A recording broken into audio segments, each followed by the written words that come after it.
అజ్ఞానతిమిరాంధస్య జ్ఞానాంజనశలాకయా చక్షుర్మిలితం యేన తస్మై శ్రీగురవే నమః. 2025వ సంవత్సరం ఫిబ్రవరి నెల మేషరాశి ఫలితాలు ఎట్లా ఉన్నాయో చెప్పుకుందాం. ఈ మేషరాశి ఫలితాలు చెప్పుకునేటప్పుడు మనం ముందుగా ఒకటి చెప్పుకుందాం. గ్రహ బాధలు ఎందుకు వస్తాయంటే ఆగామి, సంచిత, ప్రారంధాలని 3 ఉన్నాయి. మనం పూర్వజన్మలో చేసింది, మన తల్లిదండ్రులు చేసినటువంటి దోషాలు, మనం ఈ జన్మలో చేసిన దోషాల వల్ల, మరి నవగ్రహాల వల్ల గ్రహ బాధలు అంటారు. ఈ గ్రహాల వల్ల సమస్యలు వచ్చి బాధలు పడుతూ ఉంటారు. అదే కాకుండా పూర్వజన్మలో చేసిన పాపం, మనల్ని కన్నవాళ్ళు చేసిన పాపం, వీటి వల్ల బాధలు వస్తున్నాయని చెబుతున్నాం. బాగానే ఉంది. మరి ప్రతివాళ్ళు కూడా జాతకం అడుగుతున్నారు, జ్యోతిష్యం అడుగుతున్నారు, జ్యోతిష్యం చెబుతున్నారు, వింటున్నారు. దానికి తగినటువంటి దోషాలు పోవటానికి ఏమి పూజలు చేయాలి చేసినా కూడా వాళ్ళ బాధలు పోవటం లేదు. కాబట్టి జ్యోతిష్యం సరిగా చెప్పటం లేదు అనేటువంటి మాట కూడా కొంతమంది అంటున్నారు. అయితే ఏమిటయా అంటే, ప్రతిరోజు స్నానం చేస్తున్నామండి. ఇవాళ స్నానం చేశాం కదా, రేపు స్నానం చేయకుండా ఉంటున్నామా? రోజు స్నానం చేస్తూనే ఉన్నాం. రోజు ఉతికిన గుడ్డ కట్టుకుంటూనే ఉన్నాం. అదేవిధంగా జ్యోతిష్యం అనేది ఎట్లా ఉంటుందంటే, ఎప్పటికప్పుడు జ్యోతిష్యం చెప్పించుకోవాలి. మామూలుగా చెప్పేది గోచార ఫలితం అంటారు. గోచార ఫలితం ఎట్లా వస్తుందంటే, జన్మ నక్షత్రాన్ని బట్టి గోచార ఫలితం వస్తుంది. ఈ జన్మ నక్షత్రాన్ని బట్టి వచ్చేటువంటి గోచారం 25 వంతులే జరుగుతుంది చెప్పేది. అది కూడా జన్మ నక్షత్రాన్ని బట్టి. ఎవరిష్టం వచ్చిన పేరు వాళ్ళు పెట్టుకుంటారు. మా నాన్న పేరు వెంకయ్య అండి, ఈయన పేరు వెంకయ్య అంటే మృగశిర నక్షత్రం అవుతుందండి. ఈయనేం చేస్తాడు? రేవతి నక్షత్రంలో పుడతాడు. రేవతి నక్షత్రంలో చా అనే అక్షరం మీద రావాలి. ఈయన పేరేం పెట్టారు? వెంకయ్య. వేవోకాకి మృగశిరార్థం వృషభరాశి అవుతుంది. మరి చంద్రయ్య అని పెట్టాలనుకుంది, రేవతి నక్షత్రం అవుతుంది. రేవతి నక్షత్రంలో పుట్టిన వాడికి చంద్రయ్య అని పెట్టాలి. మరి వృషభ నక్షత్రంలో పుట్టినవాడు వెంకయ్య. ఆయన వృషభ నక్షత్రంలో పుట్టలేదు, రేవతి నక్షత్రంలో పుట్టాడు. అది గోచార ఫలితం రాదు. పుట్టినరోజు ఉన్నటువంటి జన్మ నక్షత్రంతో వచ్చేదే గోచారం. కానీ నక్షత్రానికి సంబంధించిన పేర్లు అందరూ పెట్టడం లేదు. కాబట్టి ముందు డేట్ ఆఫ్ బర్త్ ద్వారా గోచారం చూసుకోవాలి. ఈ చెప్పేది గోచారం అవునా కాదా మీరు తెలుసుకోవాలంటే, మీరు అసలు పుట్టినప్పటి జన్మ నక్షత్రం ఏమిటి ముందుగా మీరు తెలుసుకుంటే మేము చెప్పే గోచారం అనేది మీకు తెలుస్తుంది. తర్వాత గ్రహచారం. గ్రహచారం ఎట్లా వస్తుంది అంటే, పుట్టిన తారీఖు, నెల, సంవత్సరం, టైముని బట్టి లగ్నం వస్తుంది. మేషం దగ్గర నుంచి మీన లగ్నం వరకు 12 లగ్నాలు, 2 గంటలకు ఒక లగ్నం మారుతూ ఉంటుంది. సూర్యోదయం దగ్గర నుంచి 6 గంటలకు సూర్యోదయం అయితే 6 నుంచి 8 వరకు మేషలగ్నం అనుకుందాం. కొంచెంసేపు చైత్రమాసం వస్తే మేషలగ్నం వస్తుంది. అట్లాగే 8 నుంచి 10 వరకు మళ్ళీ వృషభ లగ్నం అవుతుంది. ఇట్లా పుట్టిన టైముని బట్టి లగ్నం వస్తుంది. లగ్న రీత్యానేమో 75 వంతులు జరుగుతుంది, గోచార రీత్యా 25 వంతులు జరుగుతుంది. దీన్ని పూర్తిగా మీరు జాతకం తెలుసుకోవాలంటే పుట్టిన తారీఖు, నెల, సంవత్సరము, టైము కావాలి ఒకటి. ఏమండి మా పెద్దవాళ్ళు డేట్ ఆఫ్ బర్త్ టైము రాయలేదండి మాకు ఎట్లాగో అనేటట్లయితే, దాంతో సమానంగా చెప్పాలంటే హస్త సాముద్రికాలు ఉంది. అరిచేతుల్లో ఉండేటువంటి రేఖల్ని పెట్టేది చెప్పేది హస్త సాముద్రిక. జ్యోతిష్యం అనే దాంట్లో అర్థం ఏమిటంటే జ్యోతి.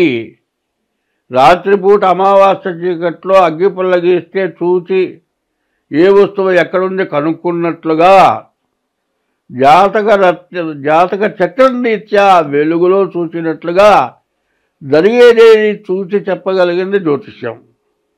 సాముద్రికంటే సముద్రం అవతల ఒడ్డు మనకు కనపడదు.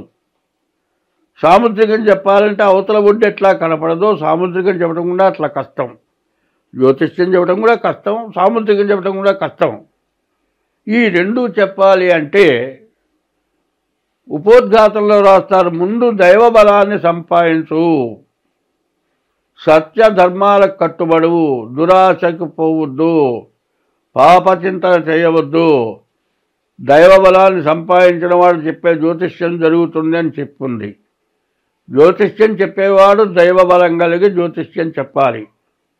జ్యోతిష్యం చెప్పించుకునేవాడు కూడా ఇదివరకు చేసిన పాపాల కంటే ఇప్పుడు పాపాలు చేయకుండా ఉండాలి. ఈ ఉన్న పాపాలకి తగిన దోషం పోవటానికి జ్యోతిష్యం చెప్పేవాళ్ళు గ్రహశాంతి చెబుతారు. ఈ గ్రహశాంతి ఎట్లా ఉంటుందంటే, మేషం అశ్విని భరణి కృత్తిక పాదం మేషం. ఈ మేషరాశికి అధిపతి ఎవరయ్యా అంటే కుజుడు అధిపతి. కుజుడు అనగా అంగారకుడు. అంగారకుడు అమ్మవారి పూజ చేయాలి. కుజుడి మంత్రం జపం చేసిన తర్వాత అమ్మవారికి పూజ చేయమని చెబుతాం. ఈ గ్రహదోషాలు పూర్తిగా ఎక్కువగా ఉన్నప్పుడు అమ్మవారికి పూజ చేయాల్సి వస్తుంది. అదే కుజదోషం, కాలసర్పదోషం అట్లాంటి వాటికి వేరే పూజలు ఉంటాయి. అట్లాగే వృషభ రాశి ఉందండి. తులా వృషభయోర్ భృగు. వృషభ రాశికి శుక్రుడు అధిపతి అవుతాడు. ఈ శుక్రుడిని పూజించాలి. అట్లా ఒక్కొక్క రాశికి ఒక్కొక్క గ్రహం అధిపతి ఉంటారు. అట్లాగే మరి శత్రుక్షేత్రాలు, మిత్రక్షేత్రాలు ఇట్లాంటివన్నీ ఉంటాయి. ఇవన్నీ చూసి జ్యోతిష్యం చెప్పడం జరుగుతోంది. జ్యోతిష్యం నమ్మదగిందవునా కాదంటే జ్యోతిష్యం నమ్మదగిందే, కానీ మనుషులే నమ్మదగిన పనులు చేయట్లేదు. కాబట్టి ఎప్పుడు కూడా ప్రతి వాళ్ళు ఏం చేయాలంటే తన యొక్క జాతక రీత్యా ఎట్లా ఉంది అనేది చూపించుకోవటం అవసరం. ఎట్లా అవసరం అంటే ఒక 5 అంతస్తుల భవనం కట్టాలండి. ముందు సరైన ఫౌండేషన్ ఉండి కట్టాలి. ఫౌండేషన్ లేకుండా కనుక 2 అంతస్తులు వేసేపటికి ఇల్లు కూలిపోతుంది. అట్లాగే నీ ప్రవర్తన ఎట్లా ఉంది, నీ జాతకం ఎట్లా ఉంది, నువ్వు ఎట్లా బతకాలి తెలుసుకోవాలంటే జ్యోతిష్యం అవసరం. ఈ జ్యోతిష్యంలో ఏ గ్రహాల వల్ల నీకు అపకారం జరుగుతుందో చూసుకోవాలి. అది కాక ఆ గ్రహాల పూజలే కాకుండా ఇంకా ఆ దోషం పోవటానికి కొంతమంది దేవతల పూజలు కూడా చేసేది ఎట్లా ఉంటుంది, అటువంటివి కూడా తెలుసుకోవాలి. ఇప్పుడు మిథున రాశి అండి. మిథున రాశికి బుధుడు అధిపతి. బుధుడికి అధిదేవత విష్ణుమూర్తి. అట్లా విష్ణుమూర్తిని పూజిస్తాం. అట్లా కొన్ని రాసులకి కొంతమంది దేవతల్ని పూజించాల్సి వస్తుంది. కొన్ని లగ్నాలకి కొంతమంది దేవతలను పూజించాల్సి వస్తుంది. కాలసర్పదోషం, కుజదోషం, ఇది కాక షష్టాష్టకాలు, ఇట్లా రకరకాలైన దోషాల వల్ల జాతకం బాగుండి కూడా వైవాహిక జీవితంలో కూడా ఇబ్బందులు పడుతున్న వాళ్ళు చాలామంది ఉన్నారు. కాబట్టి దాన్ని సరిగా తెలుసుకోవాలి అనేటట్లయితే ముందు చెప్పే గోచారం మీకు సరిగ్గా ఉన్నదా లేదా ఒకటి ఆలోచించుకోవాల్సిన అవసరం ఒకటి ఉంది. తర్వాత ఇది కరెక్ట్ అవునో కాదు అనే దానికి తగినటువంటి ఫీజు చెల్లించి మీకు అవసరమైతే కింద మా ఫోన్ నెంబర్ ఉంటుంది. ఫోన్ నెంబర్ ద్వారా సంప్రదించి ఫీజు కట్టి మీ జాతకం చెప్పించుకొని మీకు ఏ దోషాలున్నా ఎట్లా చేస్తే మీరు బాగుంటారు అన్నీ సవివరంగా చెప్పడం జరుగుతుంది. కాబట్టి ఇది ముందుగా చెప్పడం జరుగుతుంది. తర్వాత ఇవాళ మేషరాశి యొక్క ఫలితాలు ఎట్లా ఉన్నాయి అంటే, ఈ మేషరాశికి ఈ సంవత్సరం చాలా బాగున్నది అని చెప్పాలి. ఎట్లా అంటే ఈ రోజున ఉన్న గ్రహాలన్నీ కూడా చాలా బాగున్నట్లుగా కనబడుతూ ఉన్నాయి. రవి బుధులు కలిసి ఉండటం బుధాదిత్య యోగం. తర్వాత శని బాగాలేడు. తర్వాత గురువు బాగాలేడు. ఈ శని గురువు వల్ల సమస్యలు బాగా ఎక్కువగా పెరుగుతాయి. శని 11ంట ఉన్నాడు. శని వల్ల మంచి లాభమే ఉంది. రాహు 12ంట ఉన్నాడు. ఈ రాహు 12ంట ఉండటం మాత్రం పెద్ద దోషం. తర్వాత గురువు 2ంట ఉండటం అంతకంటే దోషం. దానికి ఏం చెబుతారంటే ద్వాదశాస్తమ జన్మస్థం శని మంగారకు గురుహు కుర్వంతి ప్రాణ సందేహం స్థాన చలనం ధనక్షయమని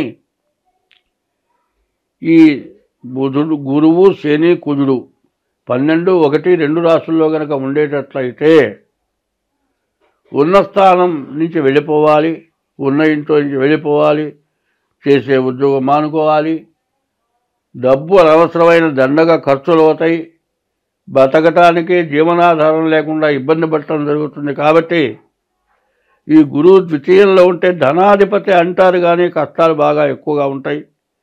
కాబట్టి ఈ రాశివాళ్ళు ఈ రాహువుకి కానీ శుక్రుడికి కానీ రాహువుకి గురువుకి తగినటువంటి శాంతి చేసుకోవడం చాలా అవసరం. అయితే శని ఏకాదశంలో ఉన్నాడు, బాగా ఉపయోగపడతాడు. కేతు 6ంట ఉన్నాడు, చాలా మేలు చేస్తాడు. రవి బుద్ధులిద్దరు కూడా కలిసి ఉండటం, బుధాదిత్య యోగం, వ్యాపారం బాగుంటుంది. ఇవన్నీ మంచి జరగాలి అంటే ముందుగా చెప్పేది ఏమిటంటే రాహువు గురువు కుజుడు ఈ 3 గ్రహాలకు కూడా తగిన శాంతి చేసుకుంటే మీ బాధలన్నీ కూడా తొలగిపోతాయి.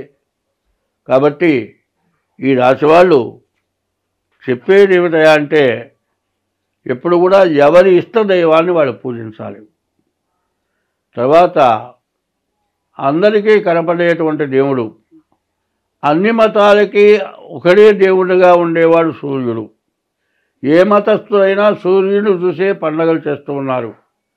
అటువంటి సూర్యుడు ఉదయం పూట బ్రహ్మ, మధ్యాహ్నం పూట పరమేశ్వరుడు, సాయంకాలం పూట శ్రీ మహావిష్ణువు 3 వేళలా 3 రూపాలతో ఉంటాడు. అటువంటి సూర్య భగవానుడికి ప్రతిరోజు కూడా నమస్కారం చేయటం, తన ఇష్టదైవాన్ని పూజించడం, హిందువులైనటువంటి వాళ్ళు శివాలయానికి వెళ్ళటం, మారేడు దళాలతో శివుణ్ణి పూజించడం, నవగ్రహాలని పూజించడం ప్రతిరోజు కనుక చేసేటట్లయితే గ్రహ దోషాలు పోతాయి.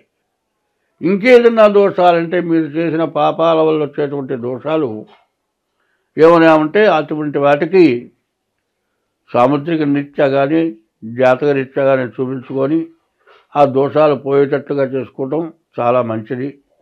అయితే ఆవుకి గడ్డి పెడితే పాలిస్తోంది, మనిషికి అన్నం పెడితే ద్రోహం చేస్తున్నాడు. కాబట్టి మనిషిగా ఒకళ్ళకొకళ్ళు ద్రోహం చేసుకోకుండా తల్లిదండ్రులను పూజిస్తూ భార్యని కష్టపెట్టకుండా ఆడపిల్లలు సంవత్సరానికి ఒకసారైనా సరే పుట్టింటికి తీసుకొచ్చుకొని ఆమెను గౌరవించడం, తల్లి తండ్రి గురువు దైవం వాళ్ళని పూజించడం ఇట్లా ఎవరైతే చేస్తూ ఉంటారో వాళ్ళకి ఎటువంటి గ్రహదోషాలున్నా కూడా దాదాపు 50 వంతులు పోతుంది. మిగతా 50 వంతులకి గ్రహదోషాల కోసం దానికి తగినటువంటి జాతకం చూపించుకొని పూజలు చేసుకుంటే మీకు అన్ని విధాలా బాగుంటుంది. స్వస్తి.